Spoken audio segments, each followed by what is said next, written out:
ეს მიწისქვეშა ლაბირინთები, საოცარი ფორმები, სტალაქტიტები და სტალაგმიტები, მიწისქვეშა დარბაზები და ჭები, ყველაფერი ყოვლისშემძლე წყლის ნამოქმედარია. ამ საოცარ სამყაროში მოხვედრილი ადამიანი ადვილად შეამჩნევს, რომ აქ წყალი ყველგანაა, ქვევით, ზევით, კედლებზე, ჰაერი სუფთაა და ტენით გაჯერებულია. მოკლედ, ამ ჯურღმულში სიცოცხლე ჩქეფს, დუხს და გადადუხს. ადამიანი ბუნებით ცნობის მოყვარეა. სწორედ ამ თვისებას უნდა ვუმადლოდეთ, რომ მრავალი უჩვეულო მოვლენის მნახველნი და თანამონაწილენი ვართ. თუ არა ცნობის მოყვარეობა, აბა რამ უნდა აიძულოს ადამიანი თავისი ნებით მიწისქვეშა უფსკრულებში ჩაეშვას და უცნობ სივრცეს შეეთვისოს.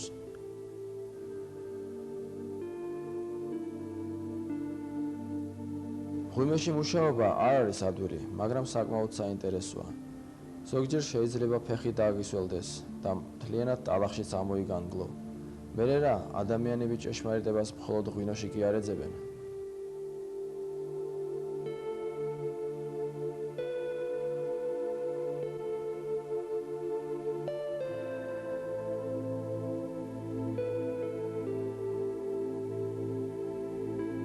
მიწისქვეშა სამყაროში მოხვედრისთანავე შენდაუნებურად მარტოობის გრძნობა გეუფლება.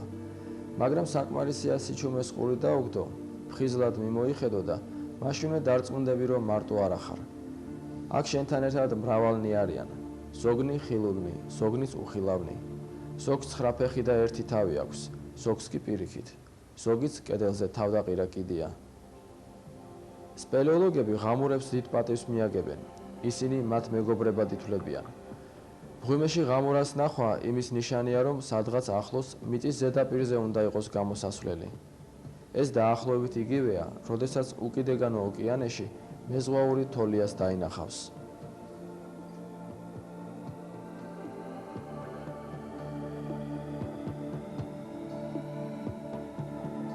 დიდი რუდუნებით აქ წვეთ-წვეთობით იკრივება წყარო და შემდეგ მიწის ზევით მორაკრაკე ნაკადულად ან აზვირთებულ ტალღებად გვევლინება. აქ ყველაფერი სველია, ყველაფერთან ერთად შენც. მაგრამ მთავარია გუნება განწყობილება არ წაგიხდეს.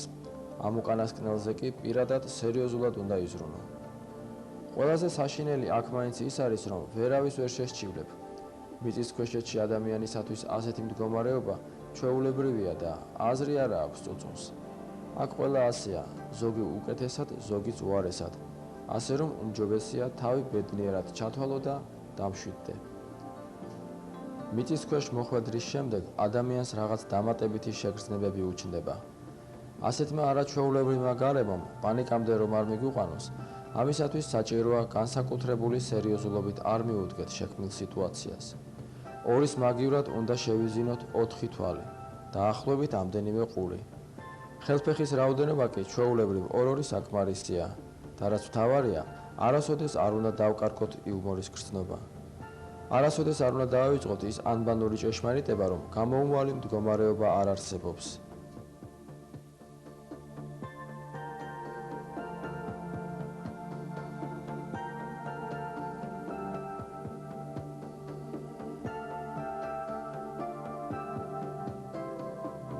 ადამიანი ყველაფერს ეჩვევა და ეგუება. ასეთ სიტუაციებთან ხშირი ურთიერთობისას ნელ-ნელა ის აუცილებელი თვისებები გაუმუშავდება, რომელთა გარეშეც აქ არსებობა ჭირს. მიწის ქვეშ გადაადგილებისას ყველაზე ძნელი მაინც ოპტიმალური ვარიანტის შერჩევაა. აქ ისე უნდა იმოძრაო, როგორც შესაძლებელია. ხან თავისუფლად, ხან დაუთხილი, ხანაც ყოვლად წარმოუდგენელი ფორმით. ცოტა არ იყოს უხერხულია, მაგრამ მთავარია იარო და აუცილებლად წინ. სპელეოლოგიას ზოგი მეცნიერებას მიაკუთვნებს, ზოგი სპორტს. ზოგიც არც მეტი, არც ნაკლები ამბობს, რომ ეს დიაგნოზია და ცხოვრების ბოლომდე თუ არა, მის ხანგრძლივ მონაკვეთზე მაინც. არაუშავს და განუკურნებელი სენი იყოს და ასეთი სენით ბევრი იყოს დაავადებული.